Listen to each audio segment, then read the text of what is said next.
YCP Tirupati MP గురుమూర్తి వాస్తవానికి ఈయన గతంలో ఉప ఎన్నికల ద్వారా ఎంపీ అయ్యారు. తర్వాత పార్టీ అధికారంలో రాకపోయినా ఈయన మాత్రం గెలిచారు తిరుపతి లోక్సభ స్థానం నుంచి. ప్రస్తుతం ఒక రకంగా రాజ్యసభలో 11 మంది ఎంపీలు ఉంటే వైఎస్ఆర్సీపీకి అందులో 4 తప్పుకున్నారు.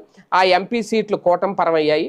ఎవరైనా వెళ్ళొచ్చు కానీ విజయసాయిరెడ్డి వైసీపీని వదిలి వెళ్ళరు అని అనుకున్నారు. కానీ విజయసాయిరెడ్డి కూడా ఒక్కసారిగా ఒక బిగ్ షాక్ అయితే ఇచ్చేశారు చంద్రబాబు నాయుడు గారికి. ఈ దెబ్బతో రాజ్యసభలో వైసీపీ బలం కాస్త 7కు పడిపోయింది. లోక్సభలో చూసుకుంటే మొత్తం 25 సీట్లకు కానీ 4 మిగిలారు. ఇలా చూస్తే వైసీపీ పార్లమెంటరీ పార్టీలో ప్రస్తుతం 11 మంది ఎంపీలు ఉన్నారు మొత్తం.